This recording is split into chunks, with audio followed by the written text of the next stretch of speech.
Hello dear students, welcome to you. सबका स्वागत और अभिनंदन। प्रिय विद्यार्थियों, हम भारतीय संविधान का भाग 6 देख रहे थे और भाग 6 के अंतर्गत प्रमुख रूप से जो है राज्य के शासन का जो है उपबंध किया गया है। विद्यार्थियों, उसके अंतर्गत ही हमने पिछली क्लास के अंतर्गत जो है वास्तविक कार्यपालिका की बात की थी और जो वास्तविक कार्यपालिका में राज्य में जो होता है वो मुख्यमंत्री और मंत्रिपरिषद शामिल आती है। विद्यार्थियों, हमने मुख्यमंत्री के संदर्भ में बात की थी और 2-3 बातें आपको मैं बता देता हूँ कि जो है मंत्रिपरिषद की जो संरचना है उसका जो उपबंध जो किया गया है वो अनुच्छेद 164 में किया गया है और जो मंत्रिपरिषद होती है वो 3 प्रकार के मंत्रियों से मिलकर के बनती है। कौन कौन से होते हैं? कैबिनेट मंत्री होते हैं, राज्य मंत्री होते हैं और उप मंत्री होते हैं। डियर स्टूडेंट्स, संसदीय सचिव का जो पद है वो संवैधानिक नहीं है और इस पद का जो सृजन है ये सर्वप्रथम राजस्थान में जो है मोहनलाल सुखाड़िया के समय, जिस समय वो राज्य के मुख्यमंत्री थे, 1967 में पहली बार जो है इसका जो है इस पद का सृजन हुआ था। और जो मंत्रिपरिषद की जो सदस्य संख्या होती है उस राज्य की जो विधानसभा होती है, उस राज्य की जो विधानसभा होती है उसकी कुल सदस्य संख्या का जो है 15% से अधिक नहीं होनी चाहिए। यानी राजस्थान में जैसे विधानसभा सदस्यों की संख्या 200 है तो 200 का जो 15% है वो कितना हो गया? 30। ठीक है, तो अधिकतम जो मंत्रियों की संख्या होगी वो कितनी होगी? 30।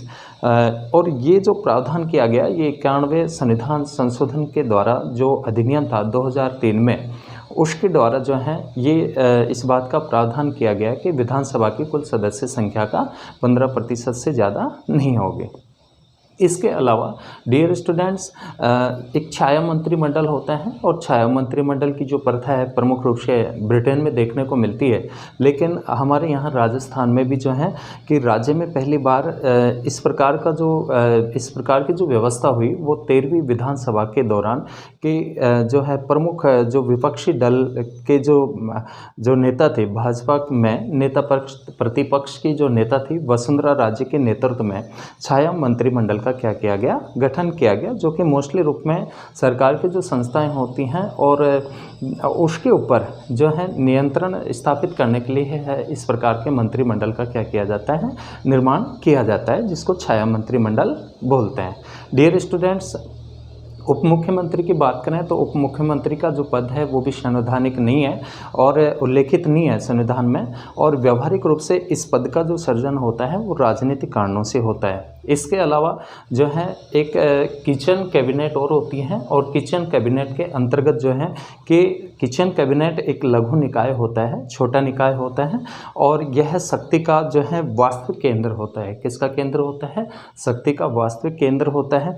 अनौपचारिक निकाय में इसमें 2 या 4 जो हैं जो प्रभावशाली जो मिनिस्टर होते हैं वो इसके सदस्य होते हैं, जिन पर मुख्यमंत्री को क्या होता है? विश्वास होता है और जिनसे वह सभी समस्याओं पर क्या करता है? चर्चा कर सकता है, विचार कर सकता है। ठीक है, तो डियर स्टूडेंट्स, आज हम बात करने वाले हैं भारतीय संविधान के भाग 6 के अंतर्गत ही, और जो है 214 से लेकर के और 231 तक जो है राज्य की जो न्यायपालिका है, ठीक है, द स्टेट जुडिशरी यानी उच्च न्यायालय से संबंधित क्या है? प्रावधान है।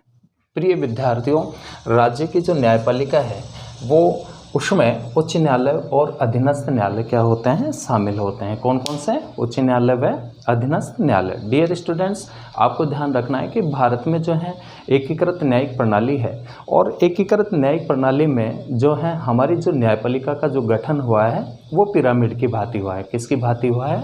पिरामिड की भांति, जिसमें सर्वोच्च स्तर पर जो है सुप्रीम कोर्ट होता है, उच्चतम न्यायालय होता है, उसके अधीनस्थ जो न्यायालय होता है वो उच्च न्यायालय होता है जो राज्य में होता है, और उसके बाद में डिस्ट्रिक्ट कोर्ट आता है, जिला न्यायालय आता है, और फिर सबऑर्डिनेट जो जुडिशरी होती है अधीनस्थ न्यायालय आते हैं। ठीक है, तो राज्य में जो उच्च न्यायालय है, उच्च न्यायालय से संबंधित जो प्रावधान है वो 214 से लेकर के 231 तक क्या है? उल्लेखित है। प्रावधान जो है इसमें उपबंधित है।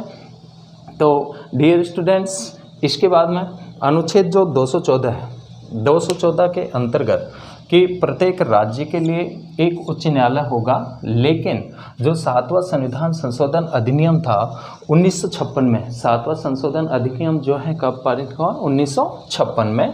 इसके द्वारा संसद को यह अधिकार दिया गया है कि अनुच्छेद 231 के अंतर्गत संसद जो है विधि के माध्यम से कानून बना करके जो है 2 या 2 से अधिक राज्यों के लिए या किसी संघ या राज्य क्षेत्र के लिए एक साझी उच्च न्यायालय का क्या कर सकती है? प्रावधान कर सकती है। तो डियर स्टूडेंट्स, हम भारत में टोटल उच्च न्यायालयों की बात करें, टोटल जो हाई कोर्ट है वो कितने हैं? वो 25 है, ठीक है। और ये जो अधिकार जो दिया गया है कि साझे उच्च न्यायालय का जो प्रावधान है वो कौन कर सकती है? संसद, हमारी पार्लियामेंट कर सकती है, ये इसको अधिकार दिया गया है।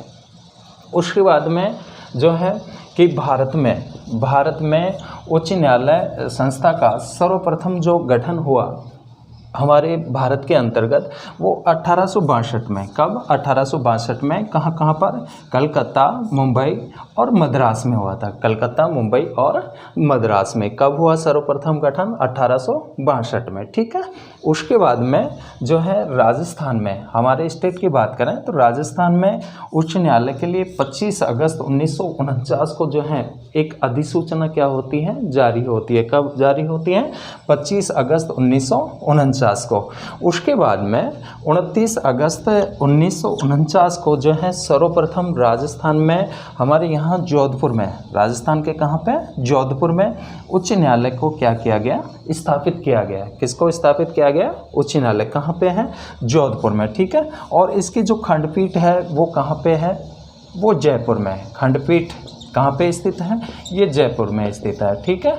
कहाँ पे स्थित है? जयपुर में। तो उच्च न्यायालय की जो मुख्य जो ब्रांच है वो कहाँ पे है? जोधपुर में है। और खंडपीठ जो इसकी जो एक शाखा के रूप में जो कार्यरत है वो जयपुर में है। उसके बाद में आर्टिकल जो अनुच्छेद 217 है, कौन सा अनुच्छेद? 217। 217 के अंतर्गत उच्च न्यायालय के न्यायाधीशों की जो नियुक्ति है वो कौन करता है? वो राष्ट्रपति करता है। उच्च न्यायालय के जो न्यायाधीश, डियर स्टूडेंट्स, आपको पता है देश के जितने भी महत्वपूर्ण पद हैं उन सभी पदों पर जो नियुक्ति की जाती है वो किसके द्वारा की जाती है? राष्ट्रपति के द्वारा की जाती है।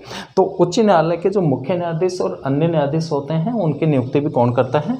राष्ट्रपति करता है। लेकिन जो है कि जो राष्ट्रपति होता है वो मुख्य न्यायाधीश की नियुक्ति करते समय जो है राष्ट्रपति सर्वोच्च न्यायालय के मुख्य न्यायाधीश और संबंधित राज्य के जो गवर्नर होते हैं, राज्यपाल होते हैं, उनसे क्या लेता है? सजेशन लेता है, उनसे परामर्श लेता है। इसके बाद में जो है योग्यताओं की हम बात करें तो योग्यताओं का जो उल्लेख है अनुच्छेद 217 के सेक्शन 2 में जो है योग्यताओं के बारे में बताया गया है। योग्यताओं का उपबंध किया गया है कि सबसे पहले तो जो है वह कहाँ का नागरिक होना चाहिए? भारत का नागरिक होना चाहिए। कहाँ का नागरिक होना चाहिए? भारत का नागरिक हो। इसके अलावा जो है कम से कम भारत में 10 वर्ष तक किसी न्यायिक पद पर वह आसीन रहा हो, ठीक है। उसके बाद में जो है ये तीसरी जो कंडीशन है कि किसी भी राज्य के उच्च न्यायालय में या 2 राज्य के उच्च न्यायालय में या 1 से अधिक राज्य के उच्च न्यायालय में वह कम से कम जो है 10 वर्ष तक क्या रहा हो? अधिवक्ता रहा हो, ठीक है। तो 3 कंडीशन है, भारत का नागरिक हो, भारत में कम से कम 10 वर्ष तक किसी न्यायिक पद पर जो है वह आसीन रहा हो, या किसी भी राज्य के उच्च न्यायालय में या 1 से अधिक राज्य के उच्च न्यायालयों में कम से कम 10 वर्ष तक वह क्या रहा हो? अधिवक्ता के रूप में कार्य उसने किया हो, वकालत कर चुका हो। इसके अलावा जो है कार्यकाल या पद से हटाने का जो है वो अनुच्छेद 217 में, कौन से अनुच्छेद में? 217 में। 217 के सेक्शन 1 के अनुसार के उच्च न्यायालय के न्यायाधीश का जो कार्यकाल होता है वो जो 62 वर्ष की आयु तक जो है पद पे बने रहते हैं। कितने वर्ष की आयु तक? 62 वर्ष की आयु पर। और हटाने का जो सिस्टम है, प्रक्रिया है कि या तो वह स्वयं क्या दे दें? त्यागपत्र के माध्यम से, यानी त्यागपत्र दे करके रिजाइन करके एक पद से हट सकते हैं। और दूसरा जो है कि संसद के दोनों सदन महाभियोग लगा करके जो है उसको पद से हटा सकते हैं। इसके अलावा डियर स्टूडेंट्स, जो शपथ है कि अनुच्छेद 249 के अंतर्गत जो न्यायाधीशों को जो शपथ दिलाने का जो कार्य किया जाता है, इनको जो पद और गोपनीयता की जो शपथ दिलाई जाती है नियुक्ति तो किसके द्वारा की जाती है? राष्ट्रपति के द्वारा। नियुक्ति कौन करता है? राष्ट्रपति करता है। और शपथ जो दिलाता है वो संबंधित राज्य के राज्यपाल के द्वारा दिलाई जाती है। ठीक है, तो डियर स्टूडेंट्स, ये महत्वपूर्ण बातें राज्यपाल के संदर्भ में, और हम जो है और भी जैसे इनके संदर्भ में बात करें, वेतन की बात करें, तो इनके जो वेतन और भत्ते हैं कि राज्य जो है अनुच्छेद 221 के अनुसार उच्च न्यायालय के न्यायाधीशों का वेतन जो है उसका प्रावधान किया गया है। कौन से अनुच्छेद में? अनुच्छेद 221 में। कौन से आर्टिकल में? अनुच्छेद 221 के अंतर्गत इनके वेतन का जो है क्या किया गया है? प्रावधान किया गया है। और जो है समय समय पर जो है वेतन को जो निर्धारित करने का जो अधिकार होता है वो संसद को होता है। किसको होता है? संसद को। और इसके अलावा जो है कि उच्च न्यायालय के मुख्य न्यायाधीश और अन्य न्यायाधीशों को जो है कि जो मुख्य न्यायाधीश होता है हाई कोर्ट का, उसको जो है 2,50,000 रुपये मासिक वेतन मिलता है। इसके अलावा अन्य भत्ते और अन्य न्यायाधीशों को जो वेतन मिलता है 2,25,000 रुपये मासिक वेतन मिलता है। तो डियर स्टूडेंट्स, इस क्लास के अंतर्गत हमने राज्य की जो न्यायपालिका है, जुडिशरी है, और राज्य की न्यायपालिका का जो सर्वोच्च जो जुडिशरी है वो हाई कोर्ट है। हाई कोर्ट के संदर्भ में हमने महत्वपूर्ण बिंदुओं पे चर्चा की। नेक्स्ट क्लास के अंतर्गत हम और महत्वपूर्ण बिंदुओं पे चर्चा करेंगे। धन्यवाद।